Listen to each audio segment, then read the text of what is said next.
Two men living 39 years apart, yet somehow living the same life, same name, same wives' names, same sons' names, even the same childhood dog. But here's the part almost nobody knows. Their story isn't actually a miracle. It's a mystery that scientists misread, and a truth that's far stranger than fate. Because what happened to the Jim twins isn't just a coincidence. It's a lesson in how our environments can script our choices long before we make them. And at the end of this video, we'll answer the question every documentary refuses to touch. What was the actual probability of this happening? Jim Lewis grew up believing he was an only child. Jim Springer grew up believing the same, except he also believed his twin had died. Two boys, two towns, Lima and Piqua, just 40 miles apart.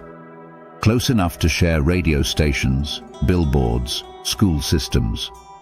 Close enough to breathe the same cultural air without ever crossing paths. On paper, it looks like the perfect setup for a genetic destiny fairy tale. Two identical babies separated at 3 and 4 weeks old, raised by different families, then reuniting at age 39 as near mirror images of one another.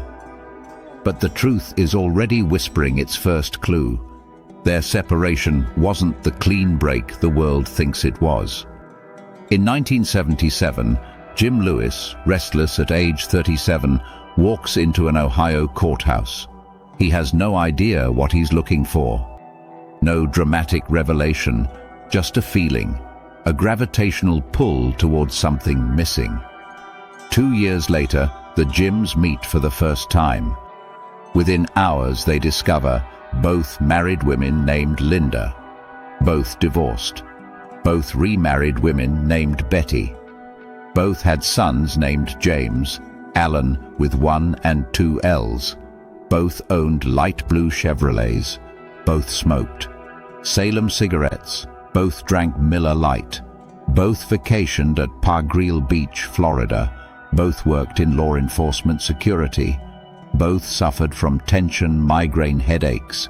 Both bit their fingernails. Both left love notes for their wives. It reads like someone copy-pasted their lives.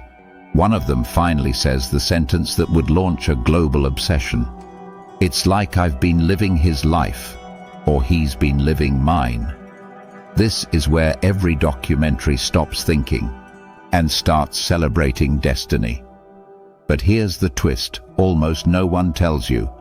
The Jims' similarities are real. The story around them is not. Because identical twins don't live identical lives because of genes alone. And the Jims weren't raised in different worlds. They were raised in matching worlds on purpose. In the 1940s, Ohio adoption agencies commonly used something called selective placement.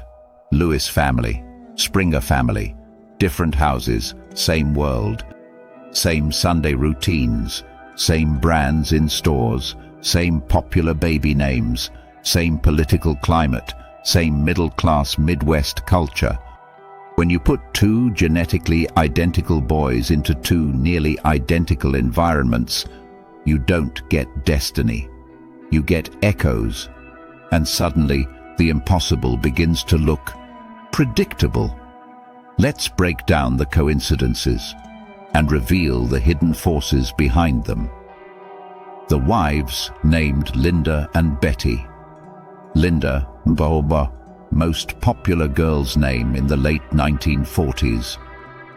Betty, top 10 for nearly a decade. Dating in Ohio, you were statistically surrounded by Lindas and Bettys. The sons named James Allen. James was one of the most common male names for generations. Allen? A top middle name pick in the 60s and 70s. This wasn't fate. This was cohort effect, the invisible hand of generational culture. The blue Chevy, Salem cigarettes, Miller Lite. In mid-century Ohio, Chevrolet dominated local dealerships. Salem cigarettes were one of the top nationally advertised menthol brands. Miller Lite was a Midwest staple. These weren't rare choices. They were the default options available to men like the Jims. The jobs: security guard and deputy sheriff. Now here's where science steps in. Yes, there is a genetic influence on personality, and people tend to seek environments that match their personality traits. Being identical twins meant similar temperament. A similar temperament led to a similar preference for structured, rule-based work. This similar preference, combined with similar jobs available locally, led both to jobs in security and law enforcement. This is called active gene-environment correlation, the real explanation behind the mystery. The medical and habit similarities: fingernail biting, tension migraines, stress responses. These very heritable traits, they show up in identical twins whether they grow up together or apart. So, yes, genetics mattered. But genetics didn't pick Betty. Genetics picked the kind of person who would marry a Betty. After the reunion, researchers from the Minnesota study of twins reared apart, in short, MISTRA, swooped in. They were stunned. Headlines exploded. Funding rolled in. But there was a problem, one that would haunt the study for decades. MISTRA used the Jims as its poster children. The perfect story, the perfect proof, the perfect marketing tool. Except the study did not provide raw data to outside scholars, relied heavily on dramatic anecdotes, underplayed the environmental similarities, overplayed the separated at birth narrative. Used the Jims as a cherry-picked case to boost its argument. In other words, the Jim twins didn't just reveal something about genetics. They revealed something about the stories science tells to sound more impressive.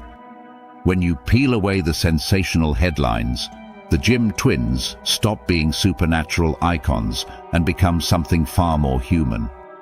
Two men born with the same psychological blueprint, placed into the same cultural factory, moving through the same economic universe, choosing from the same limited options, searching for the same comfort patterns. They weren't living the same life because fate demanded it. They were living the same life because genes pointed the direction and environment provided the map. And yet, their differences matter just as much. One married a third wife named Sandy. One communicated better in writing. One combed his hair forward, the other back. The mystery isn't that they were identical. The mystery is that people wanted them to be. Because the idea of fate is comforting. But the truth, that we are shaped by forces we don't see, is far more powerful. So what's the actual probability of two men living lives this similar? Let's calculate it honestly. Matching wife names. High probability. They were top generational names. Matching son names. Moderate. James was extremely common. Alan was common. Matching brands. High due to regional availability. Matching jobs. Moderate to high due to shared genetic traits and the local job market. Matching habits and health traits. High due to heritability.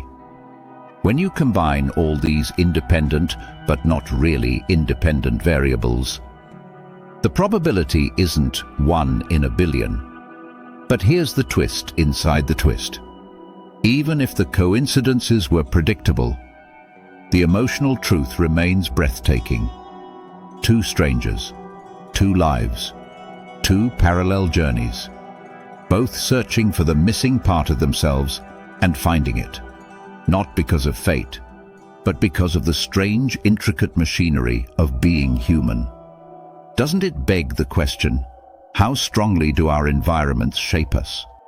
As promised, here's the probability of this actually happening, about 2 to 5%. Low enough to feel impossible, high enough to remind us that reality is always stranger than fate.